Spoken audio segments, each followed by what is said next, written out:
네, 시장 상황 상당히 좋습니다. 코스피 같은 경우에는 특히나 1.5%까지 상승 탄력 키워나가고 있고 외국인의 수급도 점점 더 많이 들어오고 있습니다. 거래소로 1,690억 원대 순매수, 그리고 선물 시장으로는 무려 7,200계약 넘게 외국계로부터 순매수가 유입되고 있거든요. 물론 기관은 팔고 있지만 이 같은 트렌드 상에서 또 우리가 어떤 종목을 볼 수 있는지 알려드리는 시간입니다. 이광무의 트렌드 투자 함께 하시죠.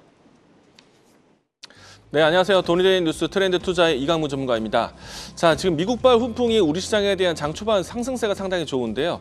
CPI에 대한 이 불확실성에 대한 뉴스가 지나고 난 다음에 시장에 대한 투자 심리가 상당히 커지고 있는 상태입니다. 그동안에 소외되었었던 주도주에 대한 복귀까지도 상당히 나타나고 있고요. 전반적인 업종 전반적으로 투심이 회복되면서 고른 상승세를 보여주고 있습니다. 자, 이와 같은 시장 안에서 봐야 되는 뉴스들 살펴보도록 하겠는데요. 자, 오늘은 전반적으로 미국발 훈풍에 대한 내용들 살펴보겠습니다. 자, 우선은 미국의 3대 지수가 모두 다 사상 최고치를 경신했다는 것에 시장에 대한 불안감은 여전히 있지만은 투심에 대한 회복세는 상당히 크게 진행될 것 같고요. 이와 같이 지수에 대한 상승세가 나오고 있기 때문에 주도주에 대한 복귀가 상당히 클 겁니다. 오늘 장 초반 때부터 해서 삼성전자, SK하이닉스에 대한 이 상승세가 상당히 컸던 만큼 반도체 종목들에 대한 움직임들 먼저 집중하면서 보자라고 얘기드리겠고요. 반면에 2차전지 종목군들에 대한 움직임들은 조금은 이 시장에 대한 경계감이 나와 있는 상태입니다. 아무래도 주요 기업들에 대한 2차전지 투자에 대한 이야기들이 조금 위축된 상태이다 보니까 일단은 2차전지와 이 반도체를 겨눈다라면은 반도체를 먼저 보자라고 이야기 드리겠습니다. 자, 두 번째는요. 미국에서 이제 중국에 대한 커넥티카에 대한 이 부분들을 규제하기 위해서 관련된 규정을 올 안에 발표할 것을 예상을 하고 있습니다. 이미 전반적으로 전면 금지까지 준비하고 있기 때문에 이 안에서 중국에 대한 이 기술 제한이 우리나라 기업들에 대한 반사이익도 기대할 수 있겠는데, 다만 중국에 대한 커넥티카에 대한 기술 규정이 우리나라 기업들에 대한 기술 규정까지 제한될 수 있다는 점은 좀 참고하시면 좋을 것 같습니다. 다만 중국에 대한 제한적인 모습들은 반사이익의 모멘텀이 클 것이다 라고 이야기 드리겠고요. 그리고 세 번째는요. 이 미국과 중국에 대한 갈등에 대한 요지의 또 하나입니다. 바이오 산업인데요. 오늘 이 하원을 통해서 생물보안법이 통과가 되었습니다.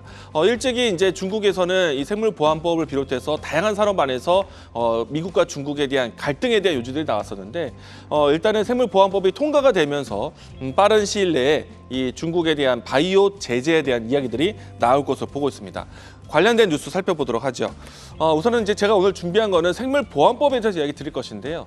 일단은 미국이 가지고 있는 바이오테크 안에서 이 중국에 대한 의존도를 낮추겠다는 것이 가장 큰 특징이고요. 앞서서 이 커넥티카에 대한 이 내용들처럼 자국민들에 대한 여러 가지 생활 습관이라든지 특히나 생물보안법에서는 유전자에 대한 지도를 중국이 가져갈 수 있다는 보안에 대한 부분들에 대해서 좀 제재를 가한 것이고요. 다만 이제 바이오테크 간에서 이 중국에 있는 CDMO 쪽에 들어가는 거는 세포 배양이라든지 세포 관련된 내용들입니다. 이 때문에 이제 세포 관련된 우리나라 기업들에 대한 반사이익을 보시면 좋을 것 같고요.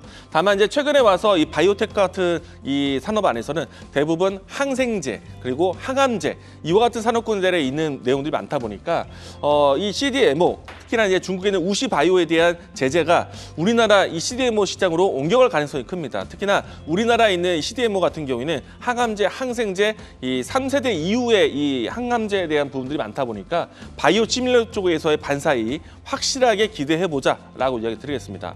일단 세포 배양 기술에 대한 중국을 견제한 것인데 우리나라 기업에게 반사이익이 될 것이다. 대표적인 CDMO 기업을 본다면은 삼성 바이오로직스가 될 것 같고요. 바이넥스, ST팜 이와 같은 기업들을 먼저 보자라고 이야기 드리겠습니다. 자, 그리고 특히나 이제 미국과 중국의 갈등에 대한 내용들이 장기화되고 있기 때문에 중장기적인 수혜가 될 수 있다는 점 참고로 이야기 드리겠습니다. 자, 제가 오늘 준비한 종목도 보도록 하겠는데요. CDMO의 대표적인 기업 중에 하나입니다. 삼성 바이오로직스가 가장 큰 점유에 있지만은 일단은 중국에 대한 반사이익을 본다면은 바이넥스. 일단 바이넥스 같은 경우에는 이 다양한 이 상품군들 안에서 CDMO 사업 안에서의 매출 비중이 40%로 높아지고 있는 상태입니다. 그렇기 때문에 이 바이넥스에 대한 이 시장에 대한 집중력이 상당히 높을 것 같고 이로 인해서 이 FDA 승인 실사까지 준비하고 있기 때문에 중국에서의 이 제재가 오히려 우리나라 바이오 기업들을 찾는다면 바이넥스 관심 있게 보시면 좋을 것 같습니다. 특히나 이제 세트론과의 이 생산에 대한 물자가 있는데 이 부분들이 본격적으로 이제 생산에 대한 이 추세를 보이고 있기 때문에 매출에 이제 본격적으로 잡히고 있다라고 이야기 드리겠습니다. 자, 이 종목에 대한 주가 흐름을 보시도록 하겠는데요. 제가 이 종목 같은 경우에는 일찍이 이 자리뿐만 아니라 방송을 통해서도 많이 이야기 들었던 종목 중에 하나입니다.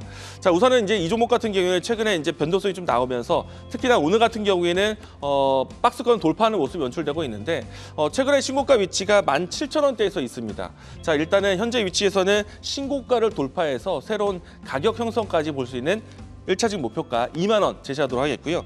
손절 라인 때는 15,000원 제시하도록 하겠습니다. 자, 지금은 현재 이 생물보안법에 대한 관련된 종목들에 대한 움직임들이 아직은 크게 진행되고 있지는 않지만은 시장에서 이 부분들에 대해서 뉴스가 된다라면은 CDMO 관련된 종목들이 가장 큰 수의 종목이 될 것이다라고 이야기 드리겠습니다. 자, 돈이 되는 뉴스로 찾아뵙도록 하겠습니다. 지금까지 트렌드 투자였습니다. 계속해서 다양한 경제 이슈를 알고 싶다면 구독과 좋아요, 알림 설정 부탁드립니다. AI 캐스터 권미정이었습니다.